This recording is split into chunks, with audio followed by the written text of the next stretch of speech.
So update lang tayo doon sa nangyaring kaganapan ngayong araw, doon sa mass firing sa PAOK kanina na kasama ang new lingkod, no? Lagi naman akong umaatin sa mga ganyan just to help and just to add complaint para doon sa mga abusadong ola na alam niyo na kung saan kahit na wala kang utang, kahit nabayad ka na, patuloy yung pangaharas nila, di ba? Mga ganyan naranasan ng mga complainants ng mga nabibiktima nitong mga ola. Now, share ko sa inyo experience ko ulit ngayon about this new mass filing at saka sa ginagawa ngayon ng government ng PAOK, SEC, NBI, PNP, CIDG, na Anti-Cybercrime Group. So, pero bago lahat, maglalambing ako sa inyo na pakipollow ang aking mga social media account ng Facebook, TikTok at ang aking YouTube channel. At kung nagustuhan nyo, ay pakilike na lang po. Tapos share nyo na rin para sa ibang mga OLA victims ng ating mga videos. Then hit nyo yung notification bell para updated po kayo sa mga videos na ginagawa natin dito about sa usapang online lending app. Yun nga.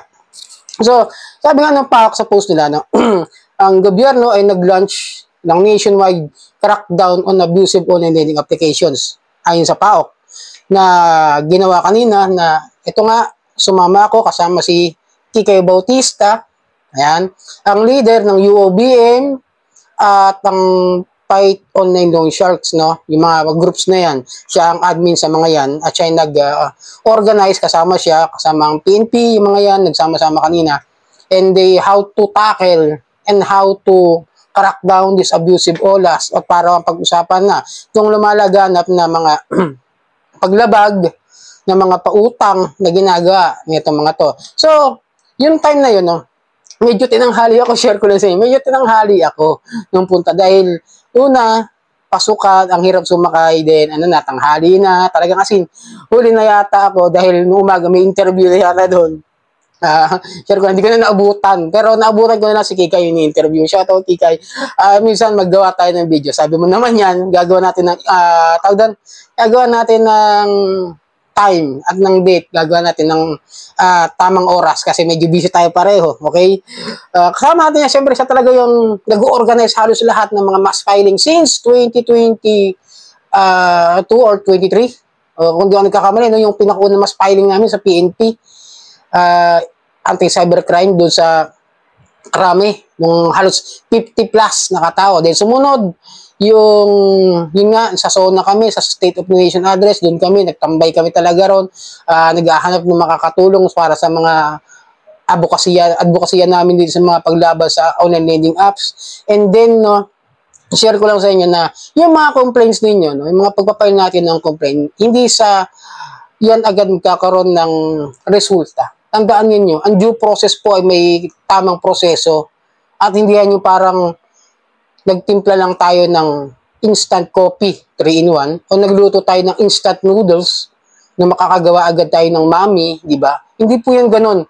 May proseso pong dapat sundin sa pagpapile ng complaint, sa pagpapile ng reklamo, sa kung paano nyo ibibigay yung statement ninyo. At kailangan ng pirma.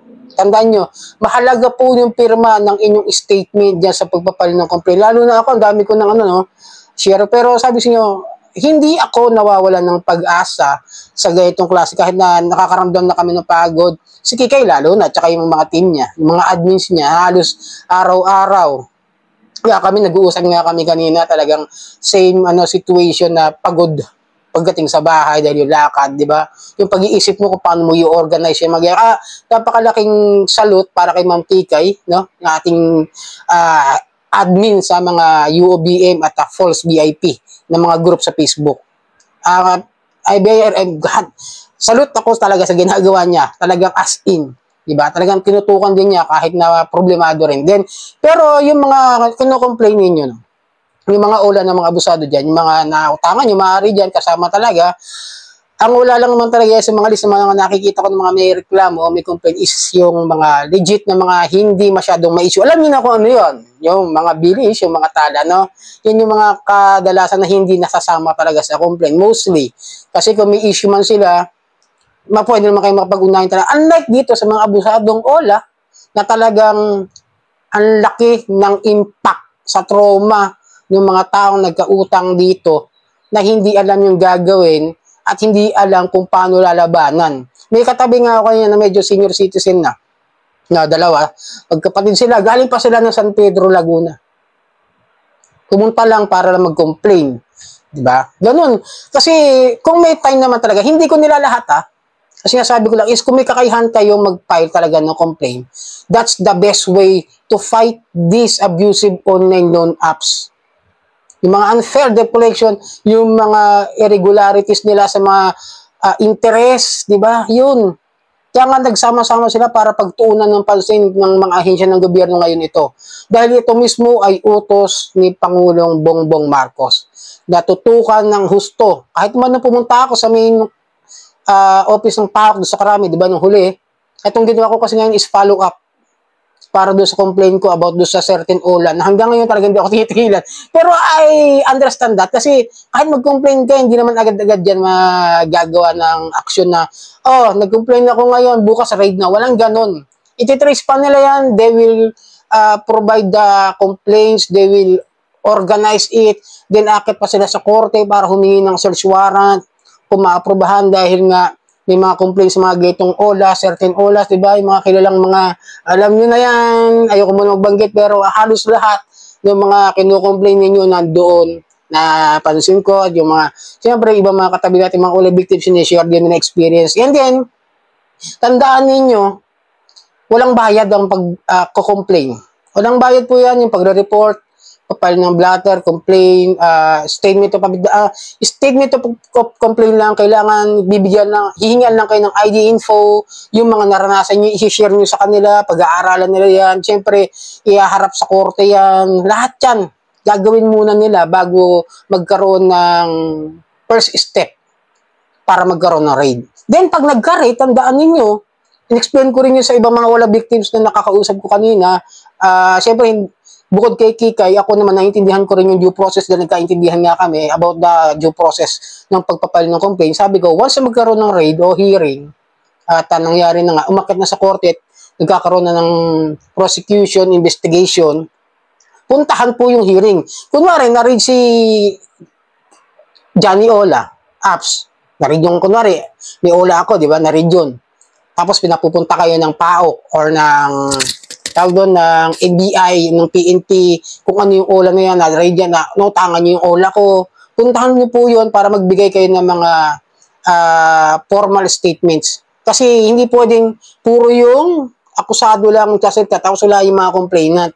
Hindi magiging timbang yung magiging hearing. Kasi kailangan yung defendant at yung complainant. Tandaan nyo yan, Kailangan po yan. Tapos, kada hearing, hindi naman po yan naabuti na maghapon. May oras, tama.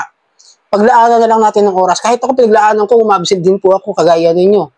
Yung iba doon, mga nagsi-absent sa trabaho. Nakakalungkot lang isipin na sa dami ng mga yun, talagang ginawa nila yung lahat ng best nila para makapagpile ng complaint. Hindi ko nila lahat na kayang pumunta kasi iba na sa probinsya. Naiintindihan namin yun. Pero yung mga tao na nasa NCR or may kakayahan naman na mag-file ng leave kahit isang araw lang, sana mas tulungan natin yung advocacy sa paglaban sa sa mga abusadong online loan apps. So yun, sana nakatulong ang video ko, pagod talaga kami ni Kikay. Alas maghapon din kami roon at syempre investigation, filing statements, lahat yun. Pinagdaanan namin ngayon maghapon. Pero sulit naman para sa akin dahil syempre nasa gobyerno na, nasa mga ahensya na yung mga dapat gawin. At susundan natin kung ano pa yung magiging mga update dito sa kaganapan dito sa mga abusadong OLA na nilalabanan natin. So sana nakatulong ang video ito. Muli, pakipollow na lang po ang aking mga social media account, ang Facebook, TikTok at ang aking YouTube channel. Maraming po salamat.